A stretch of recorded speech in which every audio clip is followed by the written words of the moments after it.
Good evening, friends. Dr. Sugata Bose will be a little late in coming, but we will start with the function, and when he comes, he will join us. Thank you. It is a pleasure to welcome you, friends, artists, and guests, at the launch of The Camel Merchant of Philadelphia, published by Westland Publications and authored by Sarbpreet Singh. Sarbpreet Singh is a poet, playwright, and commentator with a career in technology. He writes a column for sickchick.com, and his commentary has appeared in NPR's Morning Edition, the Boston Herald, the Milwaukee Journal Sentinel, and the Providence Journal. He is the founder and director of the Gurmeet Sangeet Project, a non-profit dedicated to the preservation of traditional Sikh music. He also serves on the boards of several non-profits focused on service and social justice, and has been recognized for his interfaith work. The author's compelling new history of Ranjit Singh's life and times humanizes a great emperor without glossing over his flaws and foibles. He examines the Maharaja's complex relationship with his mother-in-law, Mata Sada Kaur, arguably the chief architect of his ascension to the throne, just as candidly as he does the rise of the Dogra brothers, who began as humble soldiers and went to scale unimaginable heights of power and glory in his court. This is an unusually nuanced and complex image of Maharaja Ranjit Singh, a must-read for everyone interested in Indian history. I am happy that Dr. Professor Sugata Bose and Dr. Professor Ananda are present here to interact with the author. Dr. Professor Sugata Bose, former Member of Parliament, is Gardiner Professor of Oceanic History and Affairs at Harvard University. His specialization is modern South Asian and Indian Ocean history. He studied in St. Xavier's School and Presidency College, Kolkata, and obtained his PhD from the University of Cambridge. His books include His Majesty's Opponent, Subhash Chandra Bose, and India's Struggle Against Empire, and 100 Horizons, the Indian Ocean in the Age of Global Empire, in which he crosses disciplinary frontiers, bridging the domains of political economy and culture. He is currently writing a book, Asia After Europe, Decline and Rise of a Continent, and working as general editor of the Cambridge History of the Indian Ocean. Dr. Professor Ananda is director of Writers' Workshop, which celebrates its 60th anniversary this year as India's longest-lived publisher devoted to Indian literature in English. He too studied in the same class as Professor Bose in St. Xavier's School and Presidency College, Kolkata, and later taught at the University of Illinois, University of Kolkata, and Jadavpur University, from where he retired as Professor of English. His books include Rabindranath Tagore, 3 Plays, which was the first book in English exclusively on Tagore's drama, and the Oxford Companion to India Theatre, which is the only comprehensive reference work on the subject. He was a theatre critic for the Telegraph since 1986 and now serves the same function for the Times of India. I am sure all of us will enjoy this interaction. Thank you.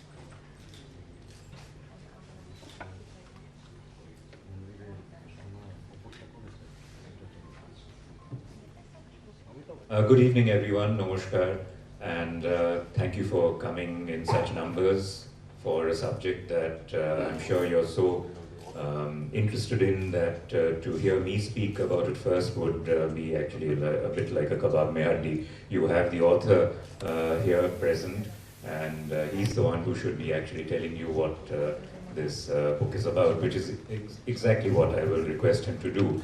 Especially since I really have no qualification to be here.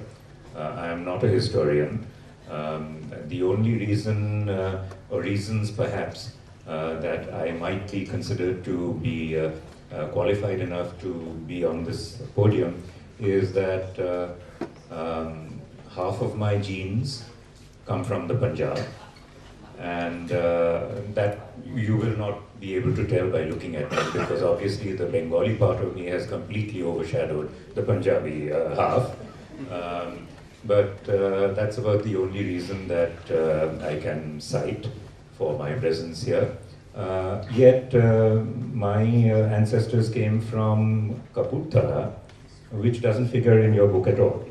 And there are reasons for that, because we know the reasons, and maybe you can, of course, enlighten everybody about how Punjab itself was so many different entities to begin with. But first, Sarbpreet, before I begin, I should also tell you that I know Sarbpreet from a different connection altogether, through his theatre work. I was very impressed by his production of Kultar's Mime, which came, that was a couple of years, 4 years back to Calcutta. It was a really very powerful play, and I do hope he brings other new plays, maybe that one too, back with him when he comes to India next time. Sarbpreet, given the fact that from the little knowledge that I do have, that there's so many biographies of Ranjit Singh, even including English, as well as histories, several histories of the Sikh people, what made you feel that you could fill a particular vacuum that obviously it doesn't exist, does exist, which you could fill? Please, if you will. So I'll start by acknowledging that I'm not a historian either. I'm being tongue-in-cheek, of course. I am a student of history, and I do enjoy history tremendously. History can be a very dry subject. It's difficult, particularly for young people, to engage with history, but I'm sure we can all agree that it's tremendously important. So the purpose of writing this book was to really make the history of a very interesting time in India available and accessible specifically to a new generation, and of course anyone who has a passing interest in those times. To answer your question, why a biography of Ranjit Singh? Well, first of all, this is not a biography of Ranjit Singh, technically speaking. It is, the figure of Ranjit Singh looms large in the book, of course, because it is about his court. When I started learning about Ranjit Singh as part of my journey, as I was embracing my identity and trying to understand it better, I was absolutely fascinated to learn about this plethora of very colorful characters who populated his court. Very diverse characters, of course, you know, Sikhs, non-Sikhs, many non-Indians as well. That's really what engaged my attention, and that's really what this book is about. It's about a bevy of characters who were around Ranjit Singh, his advisors, his generals, his wives, his concubines. And as we learn their stories, an image of Ranjit Singh starts to emerge, reflected in his interactions with all of them, and our perception being shaped very much by his interactions with all of them. This is a very personal work. Just to give you a little bit of context, I, of course, was born in India. I was raised in Sikkim, in Bangkok, And actually Calcutta was one of my favorite cities I would often visit as a boy. Being in Sikkim, I was quite far removed from anything Sikh, other than my form and my family's form, which was very much Sikh. There was really not much engagement because we didn't have a community. My school textbooks certainly didn't talk about the Sikh Empire, so there was almost nothing that I knew about this period of history when I left India. Gosh, I'm trying to remember how many years it's been. More than 30 years ago. When we get away from our roots, a lot of us start to value them more, perhaps. And that's really the story of every person who's out in the diaspora, and I was no different. I started reading, driven by an interest in learning about who my forebears were and where they came from, and I engaged with Sikh history. Of course, I was very inspired by reading early Sikh history, but when I came to Ranjit Singh's court, the romance of the court, the tremendous successes, and the very improbable kingdom that the scion of a petty fiefdom managed to carve out for himself was absolutely fascinating to me. The tragedy of the fall of the kingdom can only be described as Shakespearean. You know, those of you who will read the book will understand exactly what I'm talking about. Here we had this tremendous empire which rubbed shoulders with the British Raj and really was the only other power of consequence in the subcontinent at that time. In a matter of a few years after Ranjit Singh's passing, ceased to exist. So it's really the romance and tragedy of the story of the rise of Ranjit Singh and then the precipitous fall of his empire, informed heavily by the very colorful characters that Ranjit Singh surrounded himself by, the desire to tell their story and his story in a very, very engaging and accessible manner is what brought me to this work. Yes. I welcome Sugata, as you've heard, my classmate from many, many decades back at various institutions, to this discussion. Sugata, just to kind of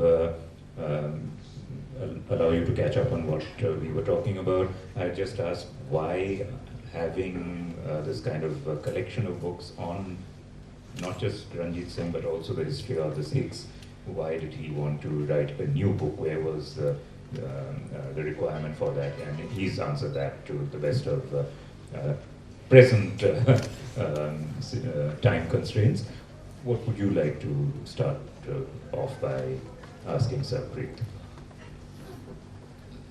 Well, first of all, apologies for being a bit late. Ananda, being an old classmate from my St. Xavier school days and then Presidency College days,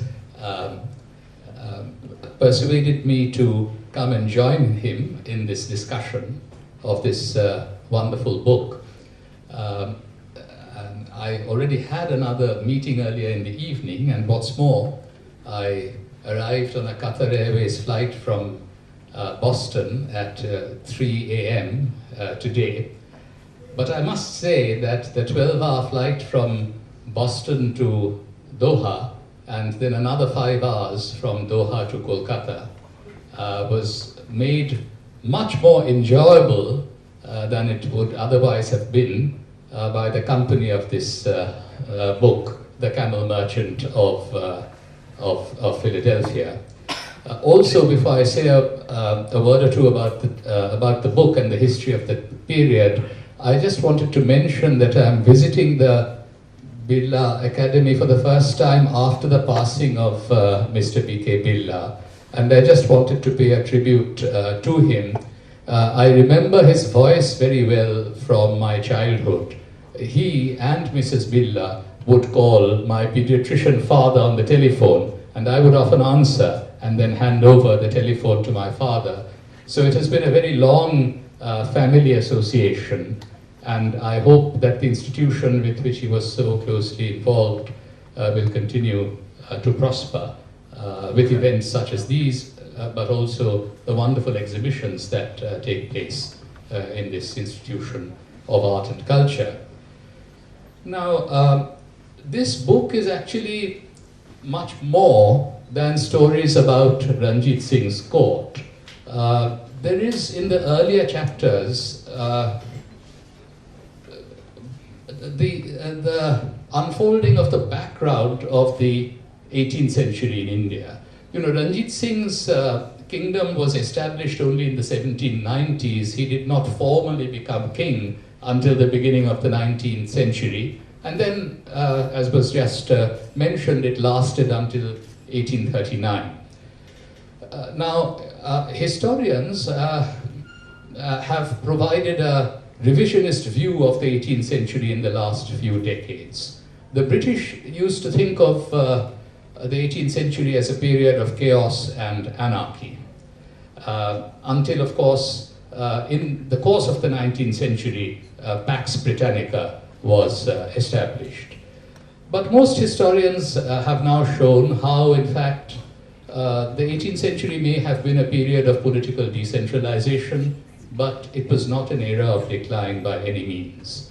In many of the regional successor states that replaced the Mughal hegemony, there was economic dynamism, there was a great deal of cultural vitality, and in many ways it was the prosperity of a regionalized India in the 18th century that attracted the English East India Company.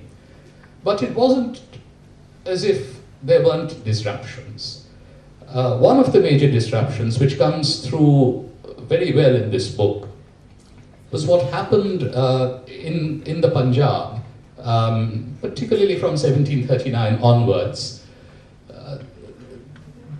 There were these lightly taxed frontier zones in the northwest of India, which were sought to be more heavily taxed by the great land-based empires of that era, the Mughal, the Safavid, and the Ottoman, in the course of the early 18th century, the late 17th and early 18th century, and that provoked a huge number of tribal breakouts from these frontier zones into the heartlands of these great empires.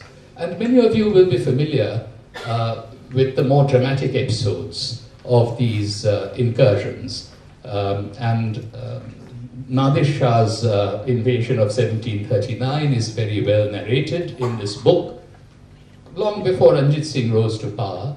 And then, of course, Ahmad Shah Abdali fought the famous Third Battle of Panipat in 1761, in which he defeated the Marathas.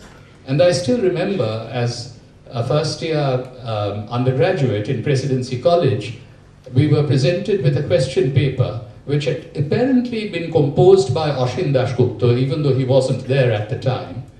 And the first question that I had to answer was this: was Sadasiv Rao Bhau a fool?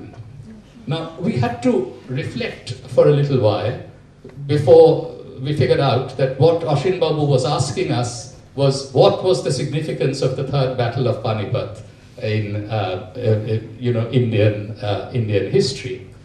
And Sadasiv Rao Bhau actually fought quite bravely. If you look at the Marathi records, you get a very different picture of Sadasiv Rao Bhau. And what Sarbpreet Singh is able to show is that the defeat of the Marathas at the hands of the Afghans, led by Ahmad Shah Abdali, put the Marathas, out of play for a generation. And that, we know, benefited the British, who had in the meanwhile conquered Bengal and were moving up the Gangetic Plain. But to some degree, it also helped the Sikhs in the Punjab. And one of the most fascinating aspects of this book, which is very entertaining, and the main focus, I think, are the characters, the people.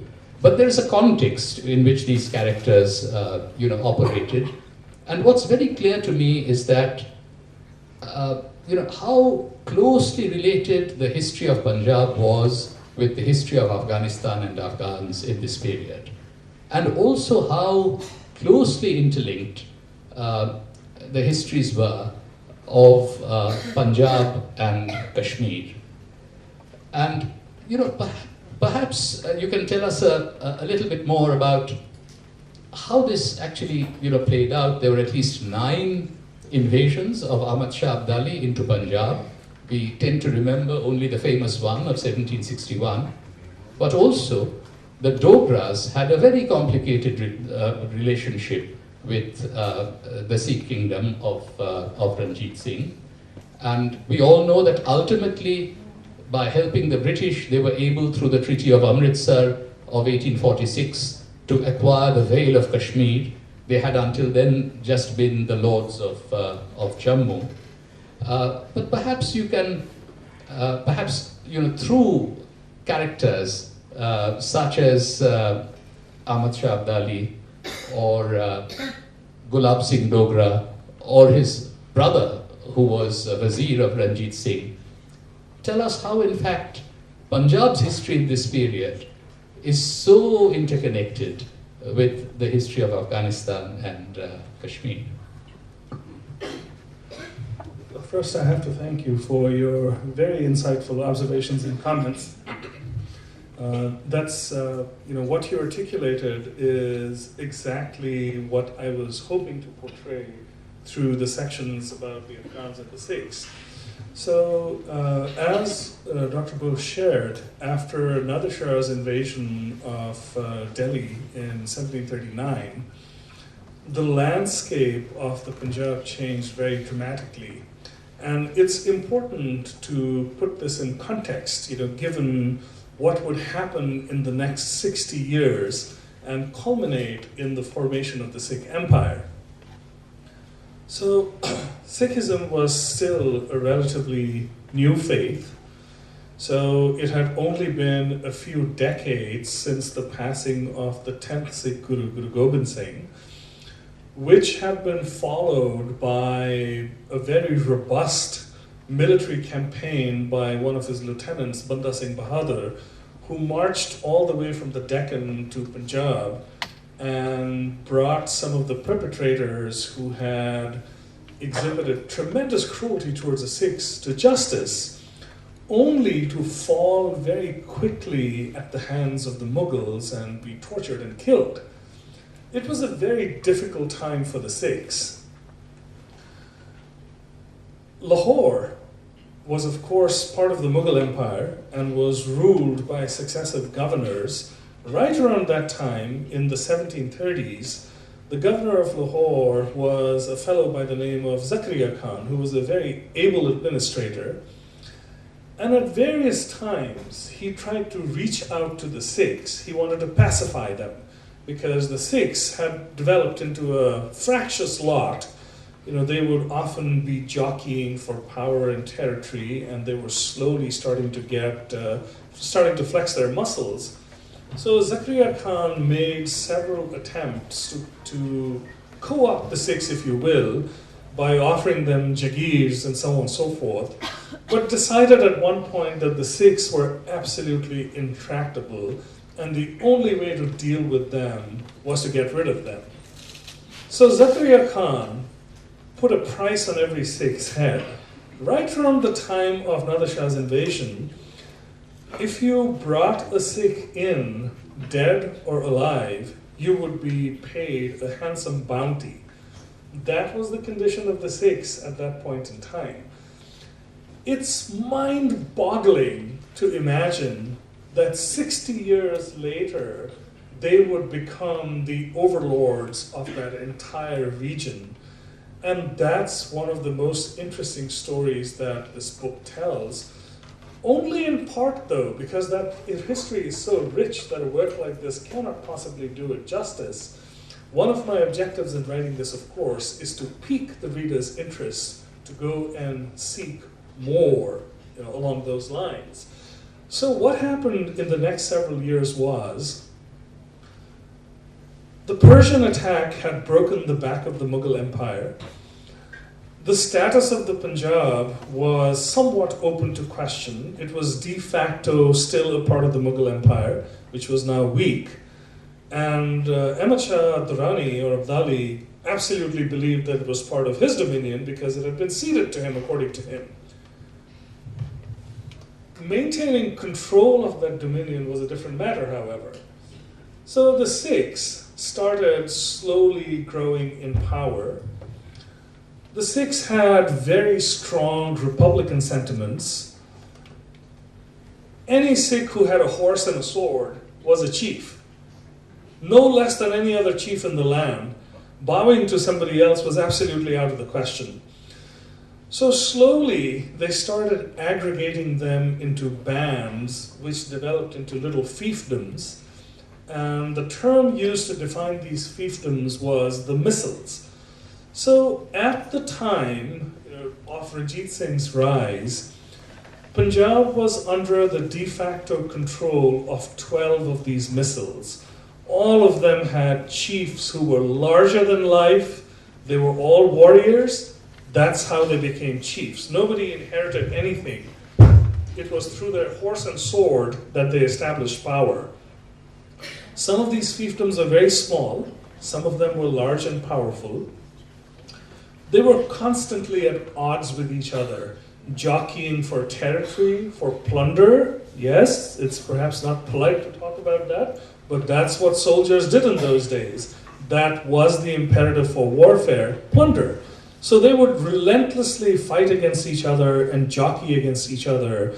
But the minute an external threat appeared, they would all come together and fight as a unit. That is what directly gave rise to the empire of Ranjit Singhs. Ranjit Singh himself came from the Shukarchakya fiefdom or missal, which was one of the weakest and the smallest.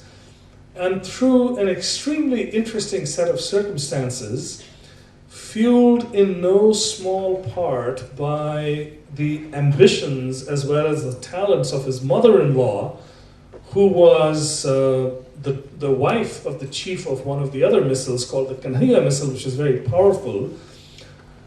Ranjit Singh came into prominence as a result of Afghan attacks. So there was a direct relationship. Ahmad Shah Abdali had passed. I will mention in passing that through all his invasions of India, Ahmad Shah Abdali marched in with impunity, with nobody to challenge him. Who would challenge him? The Mughal Empire really didn't exist and certainly didn't exercise control in the Punjab. All the local chiefs would at various times ally themselves with him in order to first of all escape and then perhaps to benefit. The Sikhs, however, would relentlessly harry the Afghans every time they went back. So when they retreated, the Afghans would be laden with all the plunder that they had taken and with many, many captives, particularly young men and young women that they would enslave and try to take back. Those were the times when roving bands of Sikhs, which were essentially the various missals, would fall upon the Afghans in the dead of night while they were retreating, relieve them of their plunder, free their captives, take them home. Every campaign that Abdali mounted in the Punjab, he was subjected to this harassment by the Sikhs when he tried to return. At one point he decided that enough was enough, and like Zakaria Khan 20 years before him resolved that the only way to deal with the Sikhs was to destroy them.